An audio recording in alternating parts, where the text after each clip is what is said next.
আমার পেটে অনেক ক্ষুধা, আমাকে খাবার দেন। সনাতন ধর্মাবলম্বীদের এক উৎসবে মাটিতে বসে খাবার খেলেন হাসনাত আব্দুল্লাহ। সরাসরি এই ভিডিওতেই দেখে নিন তার খাবার খাওয়া এবং তার বক্তব্যের মুহূর্ত। এজন্য শুধু প্রথমেই আমাদের চ্যানেলটি সাবস্ক্রাইব করে ভিডিওটি শেষ অবধি দেখতে থাকুন। আর ভালো লাগলে লাইক দিতে কিন্তু ভুলবেন না।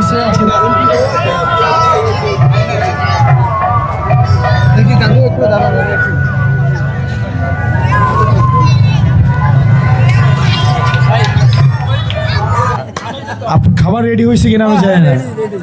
প্রচন্ড ক্ষুধা। বাজে কয়টা মনে হয়? দুইটা 18 বাজে। আমি আজকে সকালেও নাস্তা করি নাকি। আজকে আপনারা যারা আছেন আমার কিন্তু আজকে সকালে নাস্তা করার নাই, এটা কিন্তু আপনারা ভুলে গেছেন।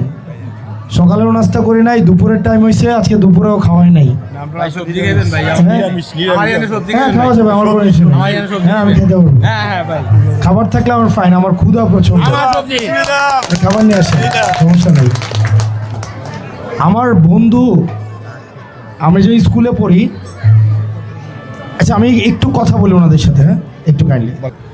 আমরা সমাজে এটা সত্য, আমাদের ধর্মীয় বিশ্বাসকে ভিন্ন। আপনি একটা ধর্মে বিশ্বাস করেন, আমি একটা ধর্মে বিশ্বাস করি, কিন্তু আমাদের এই ভিন্ন ধর্মীয় বিশ্বাস অক্ষুণ্ণ রেখেও আমরা সামাজিকভাবে, সাংস্কৃতিকভাবে, অর্থনৈতিকভাবে কিন্তু আমরা একসাথে মিলেমিশে ছিলাম না? মিলেমিশে আসি না? আমি যদি আপনাকে একটা বাজারে পাঠাই, আপনি বলেন তো, একটা বিয়ার বাজারে যদি পাঠাই, আমি কি কোনো হিন্দুর দোকানে না যাওয়া ছাড়া একটা বিয়ার দোকান বাজার কমপ্লিট করতে পারবো? আমি বলেন তো, খালাক করা সম্ভব?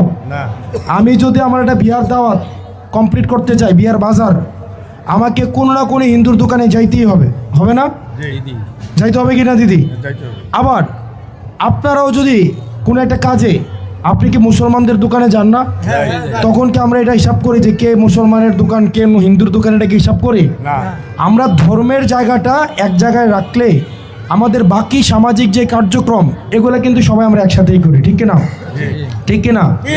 তবে এটাও সত্য, রাজনৈতিক কারণে আমাদেরকে বিভিন্নভাবে বিভাজিত করা হয়েছে, করা হয় নাই?